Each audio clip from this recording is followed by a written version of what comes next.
Hey guys, how are you? It's Mr. K. So what I'd like to talk to you about today is something called still life art. And still life art is any image that's either painted or drawn, collaged, that is the image of something that does not move.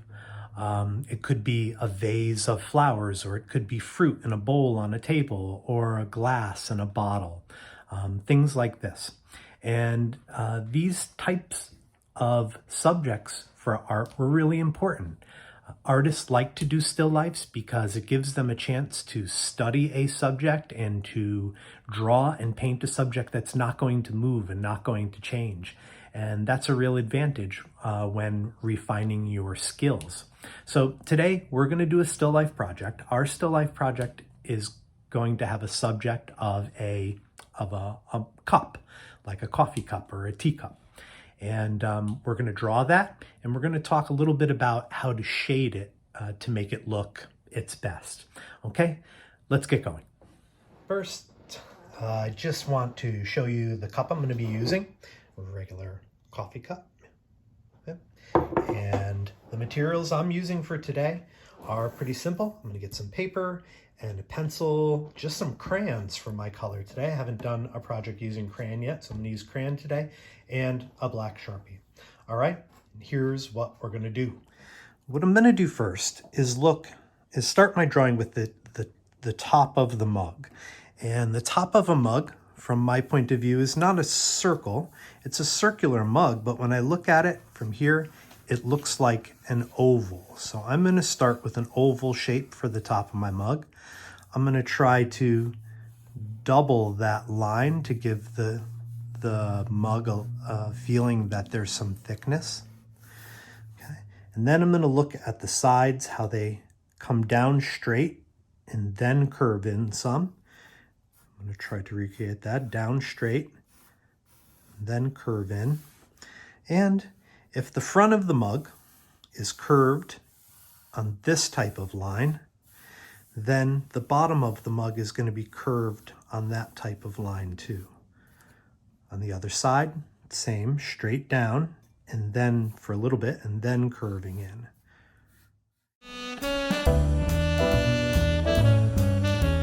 See, my lines are a little sketchy. They're not perfect the first time around. I have to come back and adjust them so that they look right. Okay, then we do have a handle on the mug. I don't really see where it's attaching. I just see that it's coming out here, curving down, and it's meeting about here somewhere.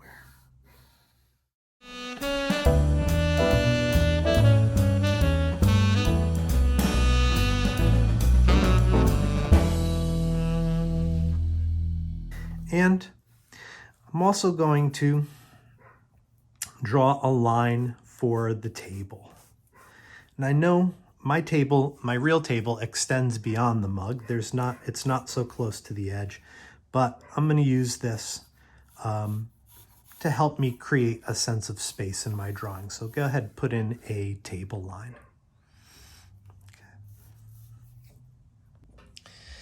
After I'm done drawing with the pencil, I am going to come back with Sharpie, and I'm going to try just to make more permanent some of the lines that I've drawn. I don't think it's bad to still have some sketchy lines. Like, not every line needs to go in perfectly the first time you lay it down. You can come and make adjustments to your lines, and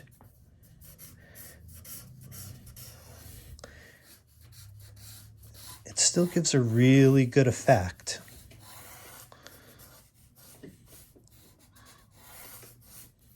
And even gives the drawing some kind of style.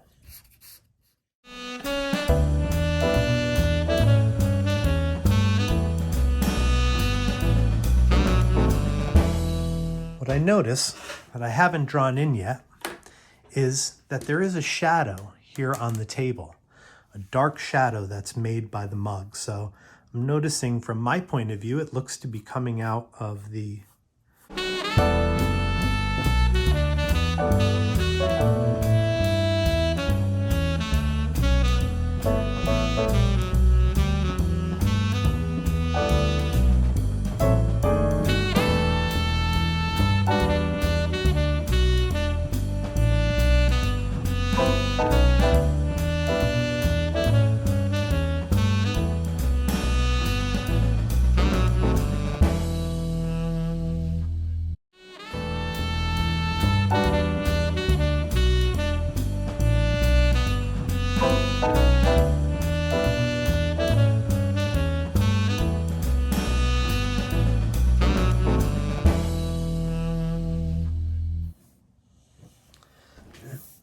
on the little foot below, it's pretty dark down there because the mug curves around and blocks the light. So I'm going to put that shadow in too.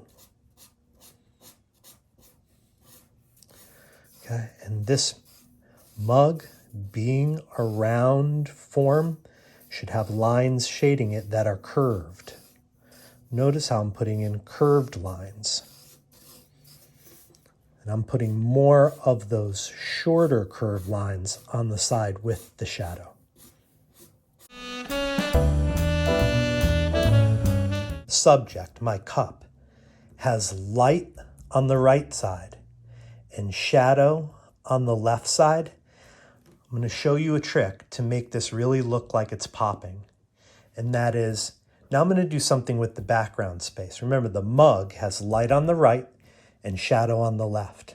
For the background, I'm going to flip that.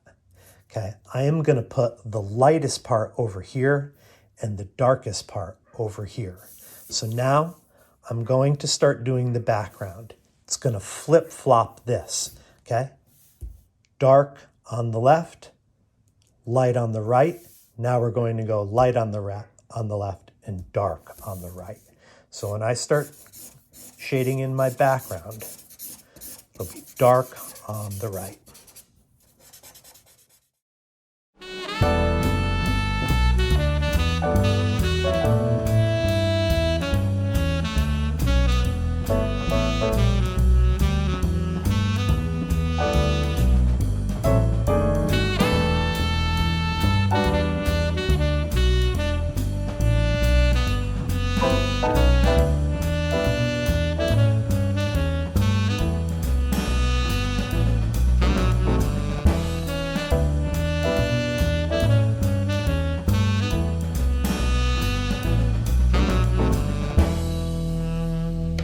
So now I'm adding some color, and I'm going to try to do something like the realistic colors that we see with blue on the inside and kind of a reddish, orangey, brownish color on the outside. And it's hard to match colors exactly. And my set of crayons is only a, how many is here? 1, 2, 3, 4, 5. It's only a 16 set, so there aren't that many colors. Okay, so I'm interpreting as an artist. Okay, I know that it's somewhat blue on the inside, but it's darker blue, putting some blue in, but then mixing in some purple.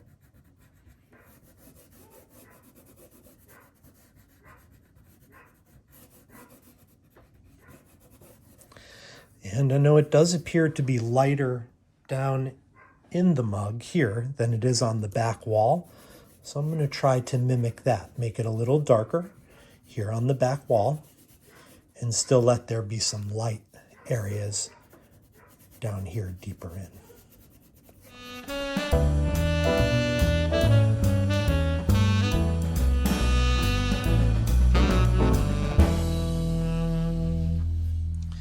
And on the outside of our mug, we had some reddish brown. Okay, so what I'm going to do is pull those colors and a little orange, and we'll work our way on the outside of the mug.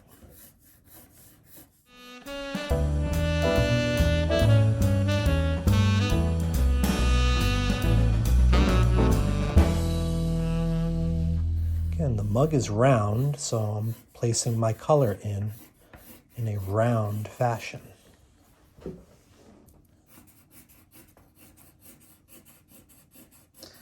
This is the shadow side. We know it will be darker.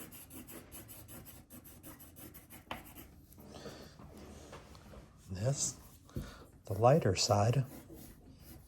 I'm going to add a little orange in to brighten it up. And don't forget the handle.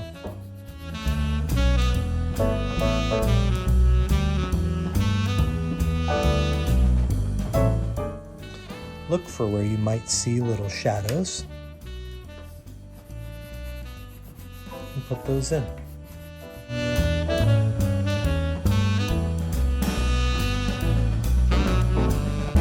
And when you choose color, for the table and for your background, try to make some contrast between the colors you used in the mug and the colors that you'll use for the background. I'm going to choose magenta and purple.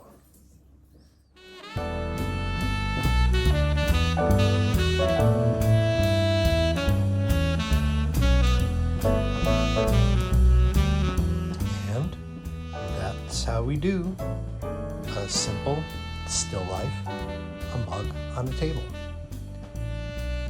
Good luck. Have fun. Be creative.